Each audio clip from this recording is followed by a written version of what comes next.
ওই মরণের কথা বেশি করে স্মরণ করো, যেই মরণ তোমাকে 5 তলা থেকে নামাইয়া নিচতলা নামাইয়া তোমারে উঠানে আঙ্গিনাতে রাখবে, সেখান থেকে তোমারে বাইর করে নিতে গাছতলা বা সিন্দুরা পয়া গ্রামের ওই গুরুস্থানে যেই ঘরে শোয়াইব, এই ঘরের জানালা নাই।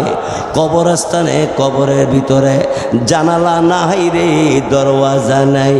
থাকবি কি ডাইনে বামে মাটির বেড়া, সামনে পিছনে মাটির বেড়া গো, উপরে থাকবে কাঁচা বাঁশের সাইমানা। ঠিক কিনা? এমন একটা গরু শোয়াইব, অথচ 5 তলা মালিক তুমি।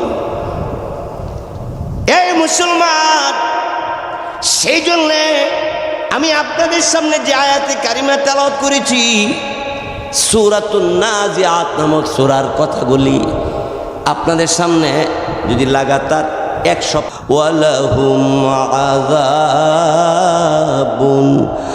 আযীম।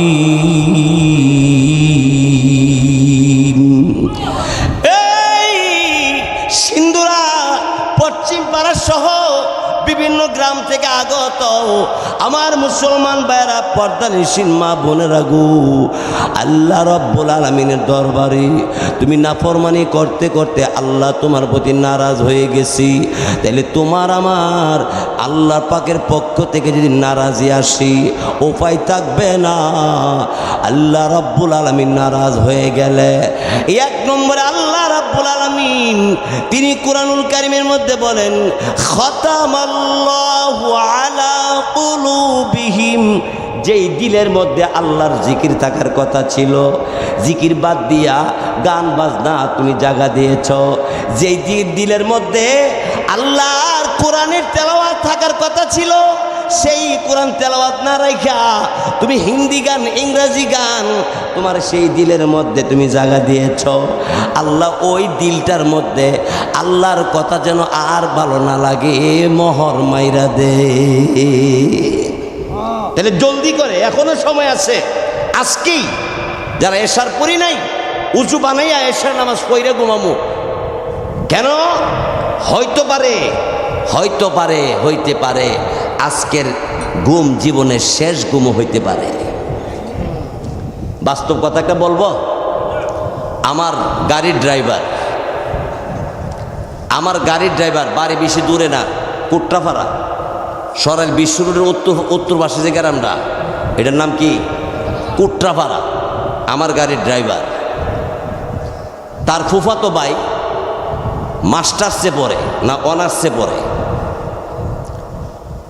পড়ে ঢাকাতে। বিকালবেলা বাড়িতে আসছে, এই সময় আসরে আজান হয়েছে। মা বলতেছে, বাবা তুই ঢাকা থেকে আসছস, কিছু নাস্তা পানি খাইয়ালো। বলতেছে, মা যেহেতু আসর আজান হয়ে গেছে, একবারে নামাজটা পইরা তারপরই নাস্তা পানি খামু গো মা।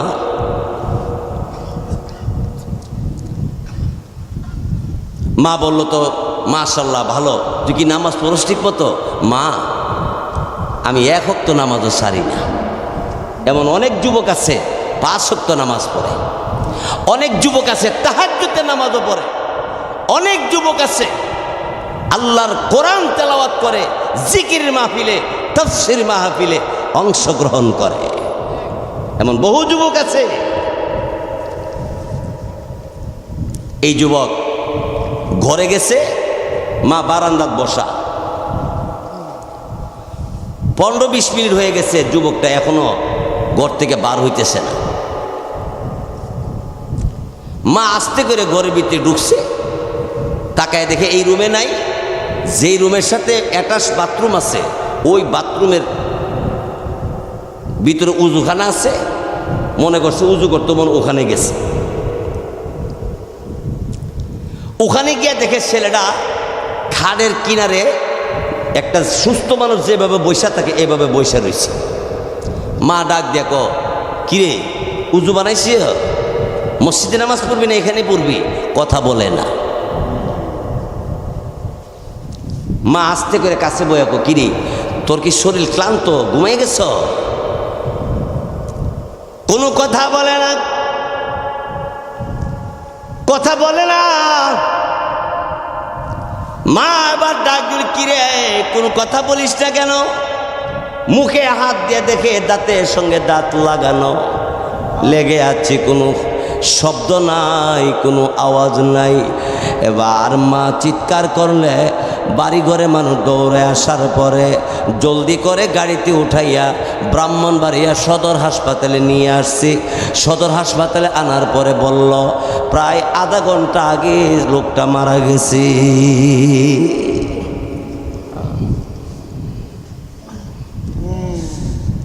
ও মানুষ, এর নাম জিন্দিগি। কার জন্য 22 বছর ধরে বিদেশ করো? কার জন্য তুমি বার্সিলা বিলের মধ্যে সারাদিন তুমি কাজ করো? যার জন্য করো তার কাছে বইলা যাইতে পারবা, এর কোনো গ্যারান্টি নাই। ঠিক কিনা জোরে কন। আর একটা নগদ কথা কমনি, নগদ আমরা ফয়া গ্রামের জনাব আমির হোসেন সাহেবের ছেলে, আমরা ফয়াগে আমির হোসেন সাহেব পাসপোর্ট অফিসের অফিসার, ওনার ছেলে, ওনার একমাত্র ছেলে, এটা গত পরশু দিনের কথা বলছি না, গতকাল ডাক্তার হয়ে গেছে। ডাক্তার MBBS ডাক্তার না FRCS ডাক্তার জানে।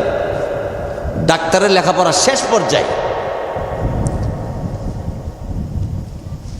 রুমে গেছে।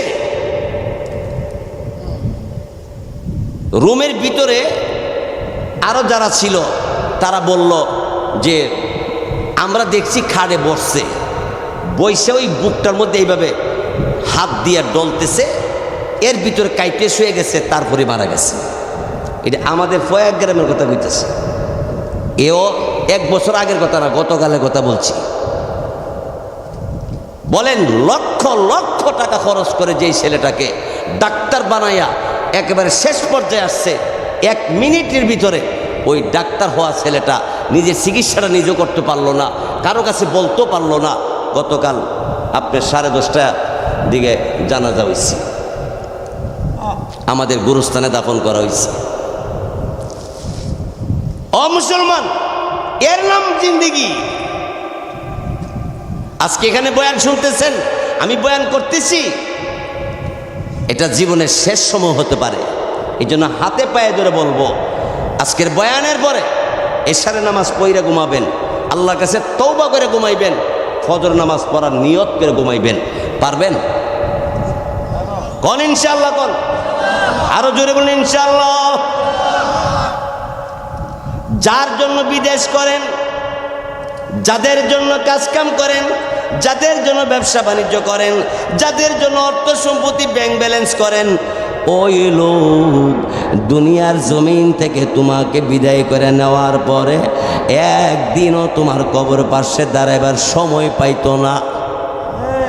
ঠিক কিনা জোরে কন। ইদার এই কথাটা বুঝাবার লাগে আমরা এখানে অনেকের মা নাই বাপ নাই আসেনি। কার কার মা নাই বাপ নাই? মাশাআল্লাহ, বুঝছি। যারা মা বাপ নাই, বছরে কয়বার গেছেন মার কবর জিয়ারত করতে? আব্বার কবর জিয়ারত করতে গেছেন 1 বছর ভিতরে? ও একটা সুবিধা হইল, ঈদের বেলা কবরস্থান পাশে থাকলে ঈদের নামাজ পড়া কারে আল্লাহ আজকে ঈদের দিন সেমাই খাইছি, ও আল্লাহ আমার আম্মার তুমি মাফ করছো নি, তুমি মাফ করে দিও। ফেরেশতার কাছে যাইগে বা কেড়ে জানাইছ, তুই জানোস। ফেরেশতার কাছে তোরে জিয়ারতে দরকার নাই। এক বেটারে দাওয়াত দিলে কেউ আমরা বাচ্চা আসতাম তোমার দাওয়াত দিতাম, যাইবা নিও। এবার অত রসি নাকি কইতে ভাই সাহেব আমার বাড়িতে আপনার 4টা ভাত খাইতে হইব, দাওয়াত আমরা যাইতেইব ভাই সাহেব, আমরা না গেলে আমি বড় কষ্ট পাবো, তাইলে বেটা গুরুত্ব দেব। তোমার দাওয়াত দিলাম হইলে তুমি যাইবা নি? তো বেটা কবে জানা মনে পড়ে এটা দাওয়াতরা হে কেমন দেওয়াটা দিব আর হে কি খাওয়ানটা হে খাওয়াইব। হেই বেটা যে জাতের বছরে ঈদের বেলা কবর পাশে দাঁড়ায়া জিয়ারত করে, এই বেটা এ জাতের রই।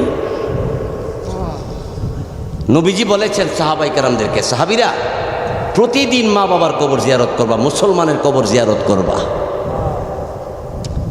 সাহাবাই কেরাম বলে নবীজি যদি প্রতিদিন না পারি সপ্তাহে প্রতি জুমার দিন করবা মা বাবার কবর, মুসলমানের কবর। তাও যদি না পারি মাসে একবার, মাসে একবারও যদি না পারি তাহলে বছরে একবার। কথা হইলে তো আমরা নবীর হাদিসের মতো নবীর কথা মতো মিলছে, ওই বছরে ঈদে একবার বা দুইবার হেস মতো যাই, ওই তার অসুবিধা কি? ঈদে তুমি জিয়ারতে লেগে গেছো না তো, তুমি ঈদের নামাজ পড়তে গেছো, এই হিসাবে দেখতে আইছো, ঠিক না? কেউ যদি কারো বাড়িতে আয়াসে রেখো, আরে ভাই সাহেব আমনে কাছে আইসলাম, তো তুমি তো মেম্বারের বাড়িতে আইসো, আর ওখানে এসে রেখো খন্দকার হুজুর আপনার দেখতাম আইসি, আমি ফইলে ঠেলে শিখতে যাবো, ঠিক না?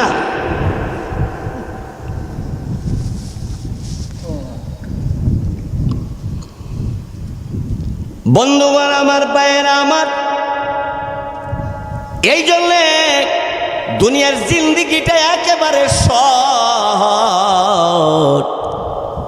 অল্প সময়ের কোনো গ্যারান্টি নাই। যার নিজের গ্যারান্টি নাই হে হালি গ্যারান্টি বিচারে, ঠিক না? খাট বানাইতে গেলে, ফার্নিচারের মাল বানাইতে গেলে গ্যারান্টি আসেনি, আপনার লাইফ গ্যারান্টি, তাই না? কি বলে? আর একটা কাছে গেছে এইটা কইছে 50 বছর ভিতরে যদি গুনে ধরে বা নষ্ট তে ফেরতও দিব, টেহাও দিব, মালও দিলামও, টাকাও ফেরত দিব। কিন্তু নিজে একবার চিন্তা করলো না যে আমি 50 বছর বাঁচুম না বাঁচুম, আমার তো গ্যারান্টি নাই। পর হেঁটতে বানাইছে না লাইফ গ্যারান্টি, যে বেড়া বসে হেঁটতে বানাইছে লাইফ বলে গ্যারান্টি, আসলে লাইফের কোনো গ্যারান্টিও নেই। খাটের জায়গায় খাট থাকবো, ঘরের জায়গায় ঘর থাকবো, তুমি থাকতে পারবা না।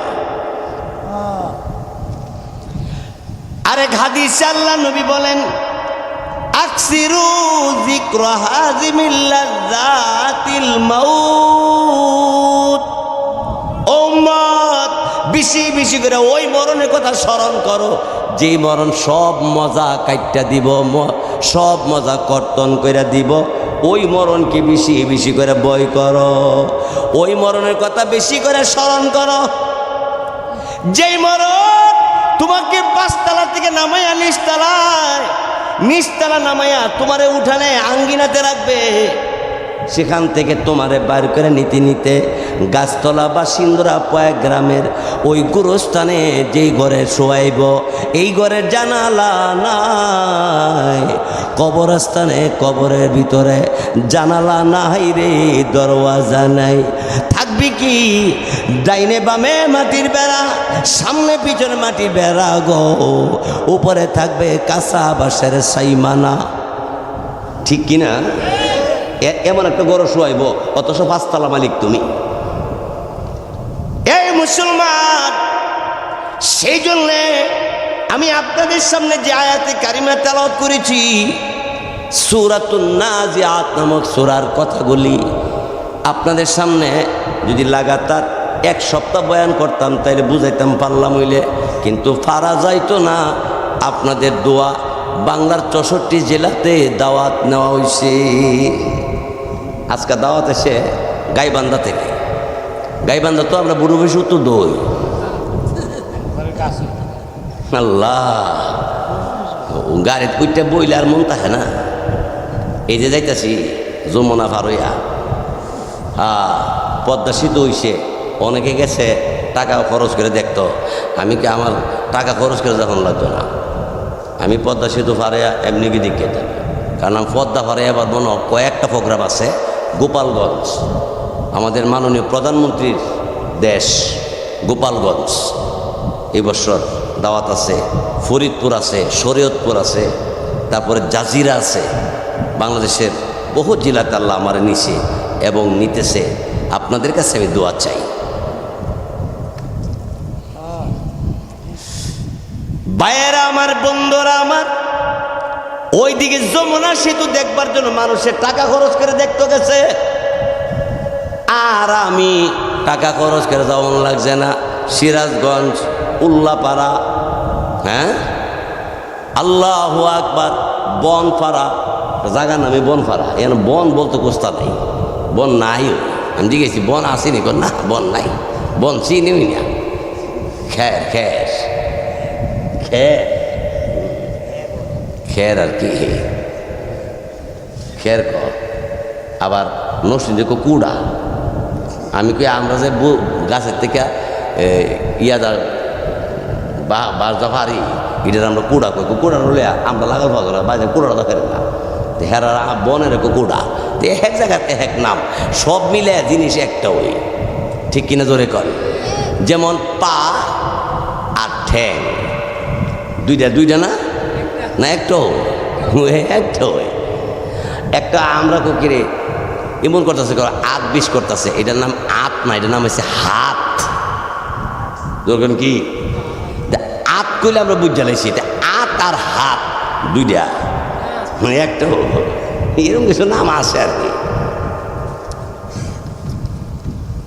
ভাইয়ের আমার, বন্ধুরা আমার, এরপরে আল্লাহ রাব্বুল আলামিন তিনি বলেন, ও দুনিয়ার মানুষ সাবধান সাবধান, মরণের কথা বেশি করে স্মরণ করো, 24 ঘন্টা ইবাদত করো। এর অর্থ হইল তুমি যদি বাথরুমে ঢুকো, আল্লাহ জিকির করতে করতে ঢুকো। সুবহানাল্লাহ জোরে কোন। আল্লাহর জিকির, বাথরুমে ঢুকবার সময় আল্লাহর জিকির আছে। বলেন আল্লাহুম্মা ইন্নী আউযু বিকা মিনাল খুবুসি ওয়াল খাবাইস, এটা আল্লাহর জিকির। বাথরুমে ঢুকছেন তো আপনি খবিস থেকে পানা চাইলেন কার কাছে? আল্লাহর কাছে পানা চাইলেন, এটা জিকির না? এটা জিকির।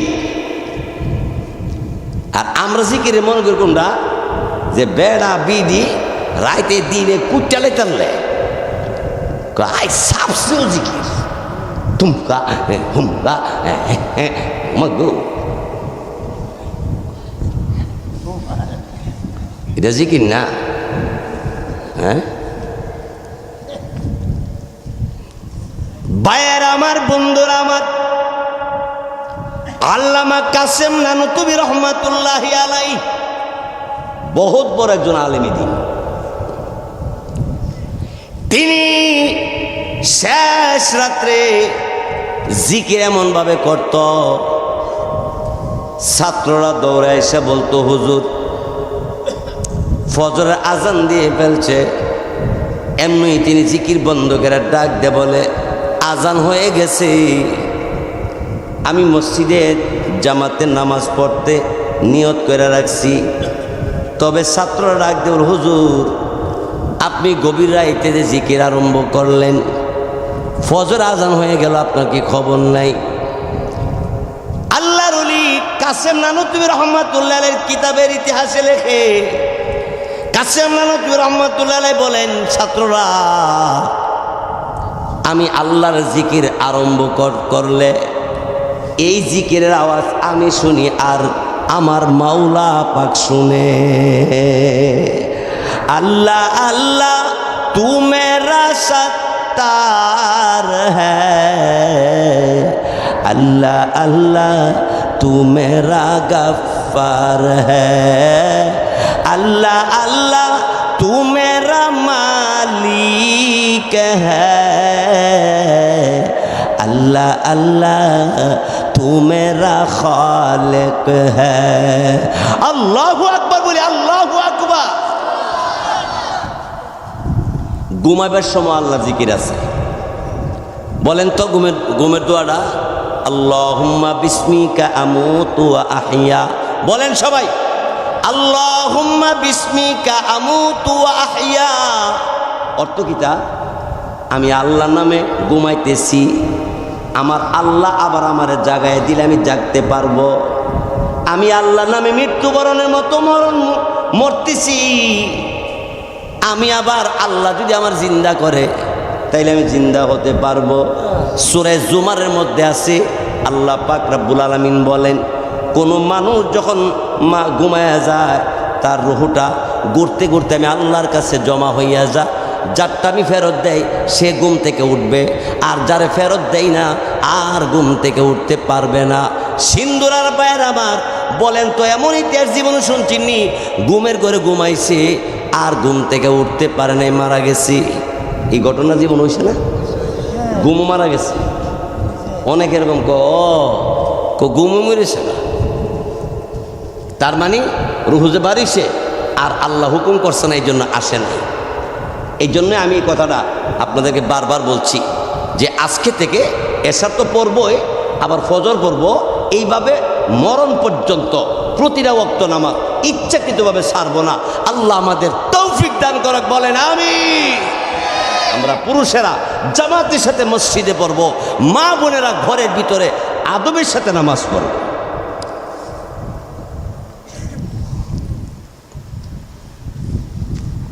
মহিলারা কি মারা যায় না মরে না? মা বোনেরা গো, মরণের কথা বেশি করে স্মরণ করার জন্য আল্লাহ নবী বলছেন, আকসিরু যিকর হাজিমিল্লাহ যাতিল মাউত। ওই মরণের কথা বেশি করে স্মরণ করো, যেই মরণে তোমার সব মজা কর্তন করে দিবে, সব মজা থেকে তোমার আলাদা করে দিবে। এই বিশিষ্ট ব্যবসায়ী তোমাকে ব্যবসার গদি থেকে নামাইয়া যেই মরণে কবরে শোয়াইব, ও গুদিওয়ালা গুদি থেকে নামাইয়া যেই মরণে তোমারে ওই কবরে শোয়াইব, যেই কবরে নাই বিছানা, যেই কবরে নাই ঠিকানা, যেই কবরে নাই বাতি, যেই কবরে নাই গো সাথী, ওই কবরে কেমনে থাকবা চিন্তা করে দেখনি। চিন্তা করার দরকার আছে না? না বন্ধুগণ আমার, ভাইয়েরা আমার, এই জন্যে আল্লাহ রাব্বুল আলামিন তিনি সূরাতুন নাজিয়াতের মধ্যে আল্লাহ পাক বলেন, ফা আম্মা মান তাগা ওয়া আসারাল হায়াতাদ দুনিয়া ফা ইন্নাল জাহিমা হিয়াল মাওয়া। আল্লাহু আকবার, আল্লাহু আকবার। আল্লাহ বলেন, ফাআম্মা মান তাগা, আল্লাহ বলে যারা সীমা লঙ্ঘন